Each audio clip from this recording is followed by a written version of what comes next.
지난주에 이어서 계속해서 본문은 면제에 관한 규례입니다. 매 7년마다 돌아오는 면제년이 있는데 그 면제년에는 형제가 진 빚을 면제해 주라 하는 규례와, 그리고 오늘 우리가 읽은 종에게 지워진 짐을 면제해 주라라는 규례의 내용입니다. 그 가운데 지난주에는 형제가 진 빚을 면제해 주라라는 규례를 배웠고, 오늘은 종에게 지워진 짐을 면제해 주라라는 규례에 대해서 생각하겠습니다. 12절에 이렇게 본문이 시작합니다. 내 동족 히브리 남자나 히브리 여자가 내게 팔렸다 하자. 만일 6해 동안 너를 섬겼거든 7째 해에 너는 그를 놓아 자유롭게 할 것이요 라고 되어 있습니다. 이스라엘 백성들 중에 빚 때문에 노예로 팔려온 자들이 있다면 그 노예로 팔려온 그 때부터 세워서 6년 동안을 종으로 봉사하게 하고 제 7년째 해에는 자비를 베풀어 다 자유롭게 하라라는 규례입니다. 종에게 지워진 짐을 면제해 주라라는 규례는 여기서 끝나지 않는데요, 13절 14절에는 이렇게 또 기록해 두고 있습니다. 그를 놓아 자유롭게 할 때에는 빈손으로 가게 하지 말고 내 양 무리 중에서와 타장 마당에서와 포도주 틀에서 그에게 후히 줄지니 곧 내 하나님 여호와께서 내게 복을 주신 대로 그에게 줄지니라 라고 규례를 더해주고 있습니다. 그러니까 7년째 되는 해에 보내긴 보내는데 빈손으로 돌려보내지 말고 수고한 보상을 넉넉히 해주어서 다시는 종이 되지 않도록 그렇게 책임져 주어라 하는 내용입니다. 여기서도 지난주 살폈던 면제년 규례의 내용과 같이 복을 주신 대로 후히라는 표현이 반복되어 있습니다. 한 번 종은 영원한 종이라 라고 생각이 당연시 되는 그런 사회적인 상황에서 하나님의 말씀은 정말 놀라운 것이지 않을 수 없습니다. 특히 이스라엘 백성들은 종이 된다는 것이 무엇을 의미하는지를 애굽에서 430년 동안 길게 체험을 했던 사람들입니다. 그러므로 누군가의 수하의 종을 놓아주는 것은 참으로 어려운 일이었고, 또 놓아주는 종에게 넉넉히 후히 주는 일들은 더더욱 어려운 일이었을 것입니다. 그러나 하나님은 이스라엘 백성들에게 이런 명령을 하실 뿐 아니라 이 명령에 이런 약속을 허락해 주셨습니다. 마지막 절입니다. 그가 6해 동안에 품꾼의 삭새 배나 받을 만큼 너를 섬겼은즉 너는 그를 놓아 자유하게 하기를 어렵게 여기지 말라. 함께 읽을까요? 그리하면 내 하나님 여호와께서 내 범사에 내게 복을 주시리라 라고 되어 있습니다. 아멘입니다. 이것이 우리가 살핀 면제년에 종에게 지워진 짐을 면제해 주라라는 규례입니다. 과연 이런 규례를 통해서 무엇을 가르치려고 하는 것일까? 우리 지난주 살폈던 형제가 진 빚을 면제해 주라는 내용과 사실은 대동소이합니다. 하나님의 관대하신 마음, 자기 백성을 향하여 베푸시는 아낌없는 은혜와 사랑, 그것을 종에게까지 적용하도록 하는 법입니다. 큰 틀에서는 똑같습니다. 하지만 오늘은 이 종이라는 형편에 상징성을 부여해서 이 규례의 적극적인 의미가 무엇인가 하는 것을 조금 상고해 보도록 하겠습니다. 이를 위해서 먼저 이 요구가 무엇에 기초하고 있는가를 생각해 봐야 합니다. 15절 말씀인데요, 아마 제가 읽도록 하죠. 너는 애굽 땅에서 종 되었던 것과 내 하나님 여호와께서 너를 속량하셨음을 기억하라. 그것으로 말미암아 내가 오늘 이같이 내게 명령하노라 라고 되어 있습니다. 종에게 지워진 짐을 면제하라 라고 명령하신 이유는 그것 때문이다 라고 말합니다. 그것으로 말미암아 라고 되어 있습니다. 그것 때문에 너희들도 종을 자유롭게 해야 된다라고 말하는 거예요. 그럼 그것이 뭔가? 그것이 이스라엘 백성들이 기억해야 될 두 가지죠. 첫 번째는 너희들이 애굽에서 노예로 있었다 하는 것과, 두 번째는 하나님께서 큰 사랑을 베풀어서 너희들을 속량했다 하는 거예요. 그러니까 종이 되었다, 속량했다, 이것으로 말미암아 너희들이 종에게 주어진 짐을 면제해 주라라고 하는 규례가 오늘 본문입니다. 여기 표현 가운데 익숙한 신학적 표현이 등장하는 표현이 속량이라는 표현입니다. 속량, 직으로 말하면 구원이라는 뜻인데, 정확한 구약적 의미로는 포로된 자를 값을 주고 되찾아오다, 이런 의미입니다. 우리가 포로가 되었다면 그것에게 마땅한 돈을 지불해 주고 다시 되찾아오는 행위, 이것을 속량이라고 하는데 쉽게는 구원이라고 하는 것입니다. 여기에 상징적 의미가 있다라고 여겨집니다.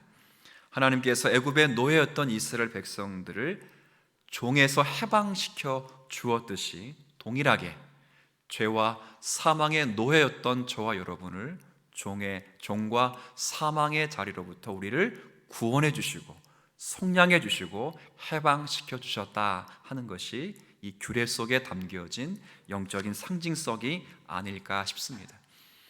마치 너희들이 이스라엘 애굽에서 종 되었을 때 하나님이 너희를 해방시켜 주신 것이 실제적이고 역사적인 사건이듯이, 우리가 죄와 사망으로부터 구원받고 해방받은 것 또한 실제적이고 역사적인 사실이다라고 하는 것을 종을 해방시켜 줌으로 우리가 깨닫도록, 피부적으로 느끼도록 하는 하나님의 배려의 규례입니다. 11절에 그래서 이렇게 되어 있습니다. 11절인데요. 땅에는 언제든지 가난한 자가 그치지 아니하겠다. 그러니 너희들이 자유를 주고 면제해 주라라고 말합니다. 가난한 자가 땅에서 그치지 않는다라고 할 때 여기서 가난한 자는 원래는 괜찮았었는데 어떤 사건 때문에 일시적으로 형편이 어려워진 사람을 지칭하는 표현이 아닙니다.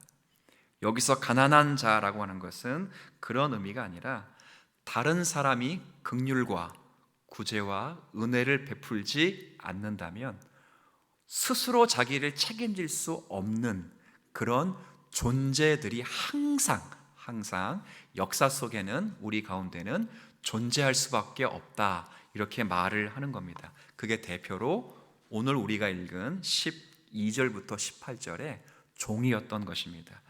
그리고 영적 상징성을 부여하면 이 종이 사실은 우리였던 것입니다.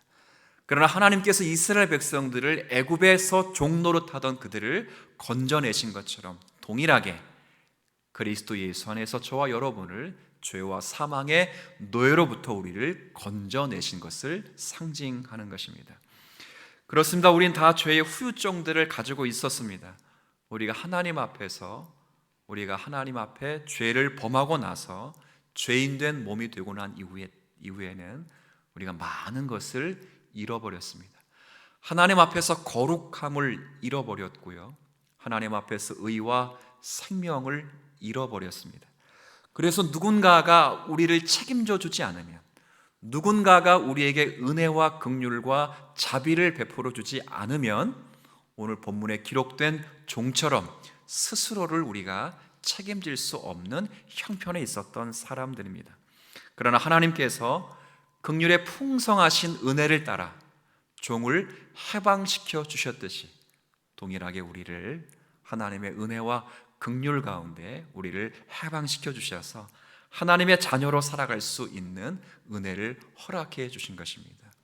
그래서 이 많은 신앙의 선배들은 이 본문을 이해하면서 이 본문이 그런 의미에서 죄 사함의 적극적 의미를 내포하고 있다, 이렇게 설명을 해 두기도 했습니다. 조금 부연 설명을 드리면 마태복음 9장에 가면 예수님께서 중풍병자를 고치시는 사건이 기록되어 있습니다. 잘 아실 겁니다. 예수님이 어떤 마을에 들어가시는데 예수님의 소문을 듣고 그 마을 사람들이 예수님을 만나보러 왔습니다. 예수님이 병든 자를 고친다, 귀신 들린 자를 또 고치신다, 이런 소문을 듣고 많은 사람이 예수님 앞에 모이게 되었습니다. 근데 그 모인 무리들 가운데 중풍병자를 침상째 메워 가지고 온 밀단의 무리들이 있었습니다. 예수님의 그들의 믿음을 보시고 그에게 내 죄 사함을 허락한다, 죄 사함을 받았다라고 선언하신 후에 그에게 병을 고치시는 장면이 나옵니다. 그러나 우리가 이 장면을 유심히 볼 때 이것은 단순히 예수님이 병을 고치시는 것이 아니라 이 병을 고치시는 이유에 대해서 설명하시면서 이런 설명을 덧붙이십니다. 6절의 말씀인데 제가 한번 읽어드리죠. 그러나 인자가 세상에서 죄를 사하는 권능이 있는 줄을 너희로 알게 하려 하노라. 중풍병자에게 말씀하시되 일어나 내 침상을 가지고 집으로 가라 하시니 라고 되어 있습니다. 여기 보면 예수님께서 중풍병자를 고치신 이유는 빨간 글씨에 보면 무엇을 알리시기를 원하셨냐면 죄를 용서하시고 깨끗하게 하시는 권세가 있다는 사실을 알리신 것입니다. 단순히 병자를 고치셨다거나 단순히 불쌍한 사람을 고치시거나 회복시키신 사건이 아니라 이 사건을 통해서 예수님이 누구신가, 예수님이 무엇을 하러 이 땅에 오셨는가를 알리시기를 원했다는 것입니다. 이런 관점에서 보면 예수님이 행하신 모든 이적과 기적은 사실은 이적과 기적 자체에 관심이 없습니다. 예수님이 베푸신 이적과 기적, 보리떡 5개와 물고기 2마리로 수천 명을 먹이신 사건, 바람과 바다를 잔잠케 하신 사건, 달리다굼 일어나 라고 말씀하신 그 사건, 죽은 자를 살리신 그 사건을 포함하여 모든 이적과 기적은 사실은 예수님이 누구신가, 무엇을 하시러 오셨는가를 알리시기 위하여 베푸신 기적이었던 것입니다. 오늘 예수님이 마태복음 9장에 보면 병자를 고치시면서 죄를 사하시는 권세가 있다는 것을 말씀하셨어요. 동일하게 이 권세가 어떤 권세인가를 우리가 생각하면 종에게 자유를 선포하시는 그 면제의 규례와 동일한 이해를 갖출 수가 있을 것입니다. 늘 제가 말씀드리지만 죄라고 하는 것은 단순하게 도덕적이고 윤리적인 것을 죄라고 말하는 적은 없습니다. 성경은 그렇게 우리에게 이야기하지 않습니다. 성경에 죄라고 하는 것은 언제나 동일하게 하나님과의 단절된 상태를 말합니다. 상태입니다. 제가 일전에 로이드 존스 목사님 책을 인용하면서 한 부분을 언급해 드렸는데 죄라고 하는 것은 행위가 아니라 상태라라는 말을 했습니다. 이 땅의 모든 죄악은 사실은 행동입니다. 누군가를 미워했다고 해서 죄인으로 분류하지 않습니다. 내가 저 사람을 미워했어 라고 해서 제가 감옥에 가거나 벌금을 내진 않습니다. 미워하는 것은 자유입니다. 그러나 그 미워하는 행위가 그것이 상해의 가외적 행위로 나타나면 그것은 범죄인 것입니다. 그럴 때 죄라고 말합니다. 그러나 성경은 그렇게 말하지 않습니다. 행위이기 이전에 마음의 상태입니다. 특별히 성경적 용어를 쓰면 하나님과의 단절된 상태, 종으로 들어가 있는 상태, 죽음의 상태를 가리켜 우리를 죄인이라고 말합니다. 처음 아담이 하나님 앞에서 범죄했던 사실을 기억하면 조금 더 쉽게 이해가 될 겁니다. 하나님이 아담을 창조하시고 아담에게 명령하시면서 약속하신 내용 가운데 이런 약속과 명령이 있습니다.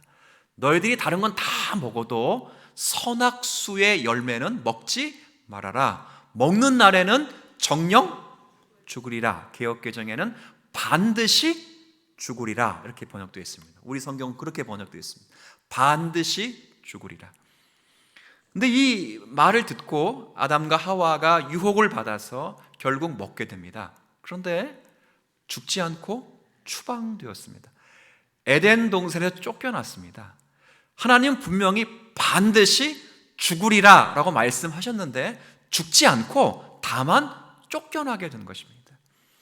이 사실로 우리가 깨달을 수 있는 중요한 영적 사실은 죽음이라고 하는 것은 1차적으로 여러분의 몸이 나이가 다 수완이 차서 정말 죽는 게 죽음이 아니라 질차적인 참 죽음의 영적인 의미는 하나님과 단절되는 것입니다. 단절. 그것이 성경이 말하는 죽음이고 죄의 상태입니다. 죄는 무엇인가? 스스로를 책임질 수 없는 것입니다. 하나님으로부터 단절되는 것입니다. 하나님으로부터 끊어지는 것입니다. 교제권으로부터 벗어나는 것입니다. 성경은 언제나 그런 상태를 죄라고 말합니다. 창세기 3장 이후의 내용은 뭐지요? 하나님과 단절된 하나님의 백성들이 어떻게 역사 속에서 타락되어 가고 있는가를 증명해냅니다. 가인의 살인사건이 등장하고요. 그리고 하나님의 아들들이 사람의 딸들의 아름다움을 보고 하나님의 아들 된 정체성을 포기하고 맙니다. 이것은 다 하나님과 단절된 상태가 되고 나니 스스로를 자기를 책임질 수 있는 실력이 없기에 역사 속에서 그렇게 타락되어 가고 있다는 것을 증명해 내는 것입니다. 참된 구원은 거기서부터 시작되는 것입니다. 구원은 뭡니까? 구원은 죄로부터 건져내는 것이 구원이 아니라 죄로부터 건져내실 뿐 아니라 하나님과의 뒤틀어진 그 관계를 회복시키시는 것입니다. 구원의 참된 구원의 내용은 단순히 건져내는 것이 아니라 하나님과의 뒤틀어진 그 하나님과의 관계를 회복시키시는 겁니다. 예수님께서 아까 마태복음 9장 6절에 말씀하신 것처럼 내가 죄를 사하시는 권능이 있다, 내가 이것 때문에 왔다라고 하는 것은 우리로 하여금 단순히 너 죄 없다, 죄 없는 사람이 되었으니 자유롭게 다시 한번 기회를 가지고 살아라, 이렇게 말씀하신 선언이 아니라 죄가 하나님으로부터 분리되고 하나님을 잊고 살고 하나님과 단절되고서 하나님을 반대하며 사는 것임이 분명할 때 예수님이 우리의 죄를 사하신다고 하는 것은 그 관계를 회복시키시는 것입니다. 여러분 모두가 다 이런 구원을 받았습니다. 쉽게 구원에 대해서 성경이 많이 이야기를 하고 우리 또한 구원에 대해서 많은 이야기를 듣는데 사실 액면 그대로 구원이 뭐냐고 물어보면 대답하기가 참 힘듭니다.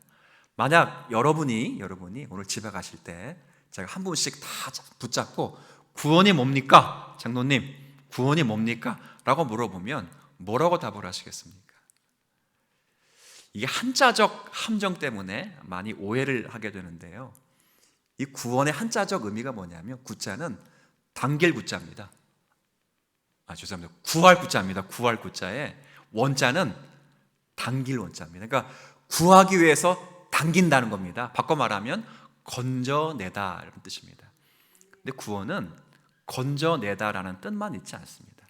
그렇기 때문에 우리가 구원의 의미를 잘 모르는 것입니다. 그래서 제가 성경 공부하는 분들에게 꼭 이야기합니다. 무슨 이야기하냐면 구원을 한자로 알지 말고 그냥 이니셜로 알아라. 우리나라 이니셜로 여러분이 구 그럼 제가 대답하고 원 그러면 제가 대답할게요. 한번 해보세요. 구 시작. 구출하여 원래의 상태로 되돌려 놓는 것, 이게 구원입니다. 구출하는 것만이 구원이 아니라 구출해서 원래의 상태, 하나님의 자녀된 상태, 하나님과 교제된 상태, 하나님의 의와 복과 생명과 거룩을 유지하고 있는 상태로 되돌려 놓는 것, 이게 뭐라고요? 구원입니다. 7년이 되었으니 자유해 주어라, 자유인이 되게 해 주어라. 그러면 그 자유인은 실력이 없어서 스스로를 책임질 수 있는 능력이 없어서 또 종이 될 것입니다. 주님이 말씀하시기를 7년째 되는 해에는 자유만 선포하지 말고 그에게 다시는 종이 되지 않도록 넉넉하게 후하게 채워주어라, 내가 채워줄 것이다 약속하셨습니다. 무슨 말입니까? 여러분을 하나님이 죄와 사망에서 건져내신 것뿐 아니라 죄와 사망의 자리에서 건져내신 이상으로 하나님과의 단절된 관계를 회복시키셔서 죄가 아닌 의가 생겨나게 하시고 거룩이 만들어지게 하시고 영광과 하나님의 생명이 우리를 통해서 증거할 수 있도록 하나님이 우리를 구원해 주신 것입니다. 이게 구원입니다. 다시 한번 이니셜 앞자를 말씀해 주시겠어요? 크게 한번 해보시죠. 시작. 구출하여 원래의 상태로 되돌려놓는 것, 이게 뭐라고요? 구원입니다. 오늘 확실하게 배운 겁니다. 건져내는 게 구원이 아닙니다. 하나님이 여러분을 구원하시는 것은 예수 그리스도를 보내셔서 여러분에게 죄가 없다고 선언하신 것이 아니고요, 죄가 없다는 것 이상으로 여러분을 그리스도 예수 안에서 하나님과의 모든 끊어진 관계를 회복시키셔서 원래의 상태로 되돌릴 뿐 아니라 다시는 죄의 종이 되지 않도록 충분히 복 주시는 은혜를 누리시도록 역사하시는 것입니다. 이게 구원입니다. 이게 구원. 이 구원의 은혜를 누릴 수 있도록 우리 하나님께서 법과 규제로 종들을 풀어주라라고 말씀하신 것입니다. 종을 풀어주기 때문에 복을 주시는 것이 아닙니다. 그런 은혜를 너희들이 받았고 장차 그리스도 예수 안에서 그런 복이 임할 것이고 누릴 것인데, 그것을 미리 바라보고 신앙의 후대들이 이 율례와 규례를 통해서 그 믿음의 구원을 잃지 않도록 하시려는 하나님의 배려와 하나님의 은혜의 섭리의 규례인 것입니다. 이걸 조금 더 풍성하게 한번 로마서를 통해서 한번 보지요. 로마서 6장 6절부터 11절인데 제가 이거는 같이 한번 길지만 좀 읽어보도록 하겠습니다. 앞에 자막이 있으니까요. 6장 6절부터 11절까지를 같이 한번 읽겠습니다. 우리가 알거니와 우리의 옛사람이 예수와 함께 십자가에 못 박힌 것은 죄의 몸이 죽어 다시는 우리가 죄에게 종노릇 하지 아니하려 함이니, 이는 죽은 자가 죄에서 벗어나 의롭다 하심을 얻었음이라. 만일 우리가 그리스도와 함께 죽었으면 또한 그와 함께 살 줄을 믿노니, 이는 그리스도께서 죽은 자 가운데서 살아나셨음에 다시 죽지 아니하시고 사망이 다시 그를 주장하지 못할 줄을 알미로다. 그가 죽으심은 죄에 대하여 단번에 죽으시며 그가 살아계심은 하나님께 대하여 살아계심이니, 이와 같이 너희도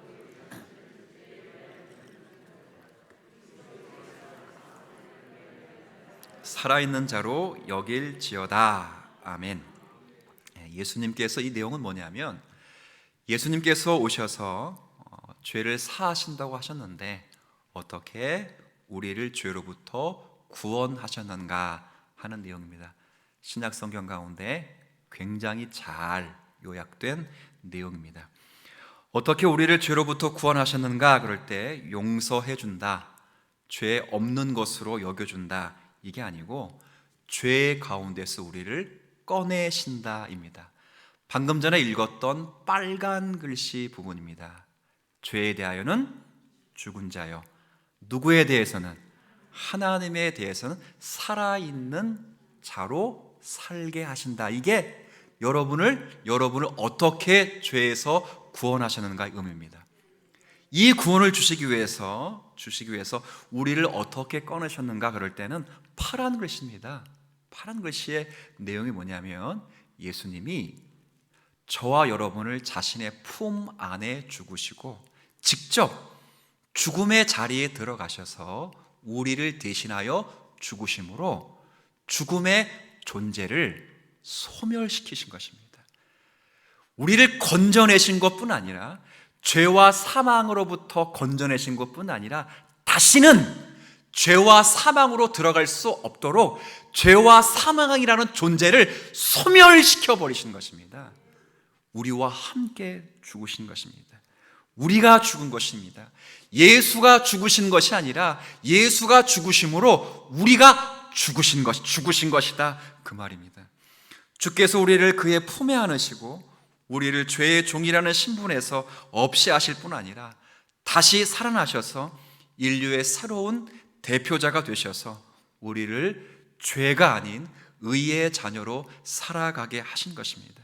그래서 구원은 죄와 사망에서 벗어나 하나님의 자녀가 되는 것입니다.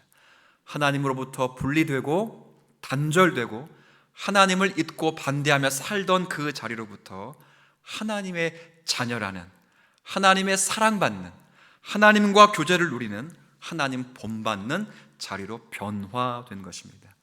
거듭 말씀드려요, 구원은 하나님의 자녀로 회복되는 것입니다.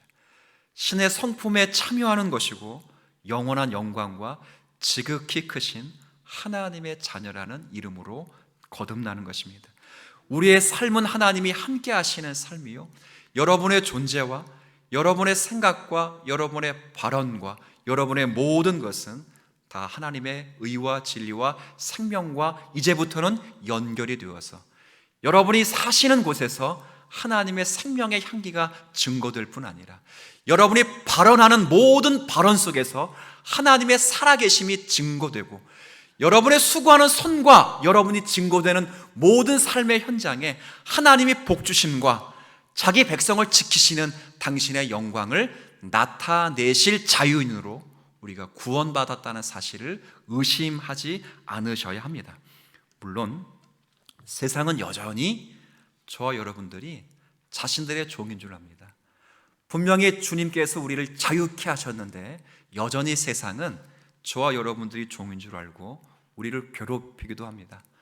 우리에게 고통을 주기도 하고요, 우리를 핍박하기도 합니다. 그러나 하나님의 기뻐하심을 읽고 하나님을 소원하고 하나님과 동행하는 것을 세상이 막을 수는 없습니다. 우리가 이 땅 가운데 살면서 어떤 형편에 있을지라도 하나님의 백성으로 존재하는 기쁨을 우리는 포기할 수 없습니다. 이건 포기하지 말아라 라고 해서 포기되지 않는 것이 아니라 포기될 수가 없습니다. 한 주간을 살면서 진짜 힘들게 살아와도, 어렵게 살아와도, 오늘 얼굴을 찌푸리시면까지도 오늘 여기에 나와서 예배드리고 있잖아요. 이건 지워질 수가 없는 것입니다. 내가 하나님이 그렇게 만드신 것입니다. 왜요? 그리스도 예수께서 모든 종의 존재를 소멸시켰기 때문에 가능한 것입니다. 하나님의 자녀이므로 하나님이 나와 함께 하실 뿐 아니라 나를 거룩하게 하시고 나를 복되게 지키시며 의와 생명과 진리로 지키시는 은혜를 넉넉히 누리는 거룩한 존재가 된 것입니다. 이 존재에 우리가 서 있음을 감사하실 수 있는 여러분이 되었으면 좋겠습니다.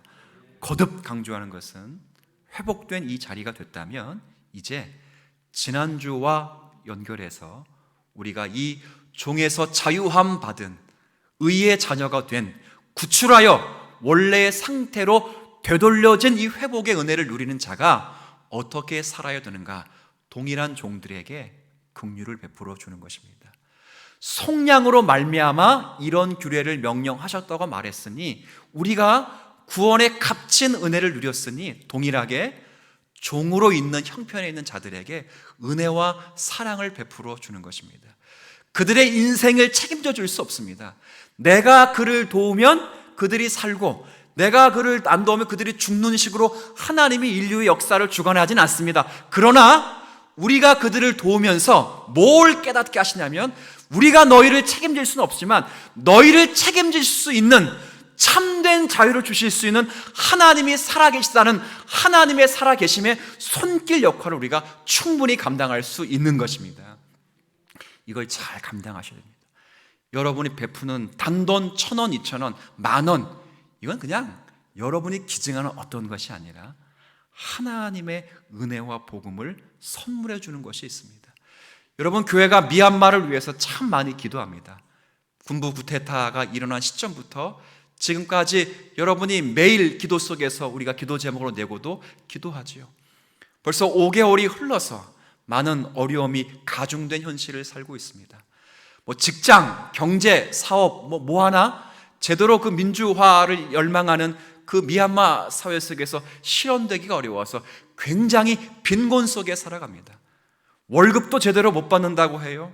식량 문제가 제대로 해결되지도 않는다고 해요. 그래서 많은 유엔과 많은 구호단체에서 그들에게 식량을 베풀어 줘야 될 시점까지 왔습니다.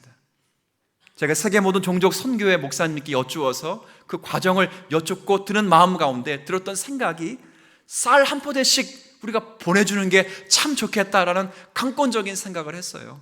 물어보니까 쌀 한 포대가 50kg 정도가 된다고 해요. 우리나라보다는 좀 많지요? 50kg가 되는데 그 가격을 물어보니까 3만 원 정도가 한도에 3만 원 정도. 3만 원 정도에 밖에 안 되는 그 쌀 한 포대를 우리가 보내주면 미얀마에 있는 참 고통받는 성도들, 그리고 지금도 미얀마 교회에 찾아와서 먹을 것을 구하며 참된 자유와 민주화를 갈망하는 사랑하는 성도들에게 넉넉한 구제의 손길을 베풀어 줄 수 있지 않는가, 그런 생각을 했습니다. 물론 지금 제가 뭐 하겠다는 것이 아니라 다음 주가 되면 어떻게 할 것인가를 설명해 드릴 것입니다. 그러나 신앙인들은 그렇게 살아가는 것입니다. 우리가 얼마나 큰 구원의 은혜를 누렸는가에 감사하면 그 구원의 은혜가 우리의 삶으로 고백되어지는 것입니다. 넉넉한 삶의 모습이 실현되어야 됩니다. 하나님이 우리의 인생을 책임져 주고 계신다는 사실을 우리의 삶 속에서 누군가에겐 보여야 됩니다. 야, 나를 봐라. 나는 내가 내 인생을 책임져 주는 종이 아니라 내 인생을 책임져 주시는 하나님이 계시다는 것을 넉넉히 보여내셔야 됩니다. 그런 삶을 살 때 18절 말씀을 제가 다시 읽고 말씀을 마무리하지요. 자, 18절입니다. 그가 엿새 동안에 품권의 삭새 배나 받을 만큼 너를 섬겼은즉 너는 그를 놓아 자유하게 하기를 어렵게 하지 말라. 함께 읽습니다. 그리하면 내 하나님 여호와께서 내 범사에 내게 복을 주시리라. 아멘. 기도하겠습니다.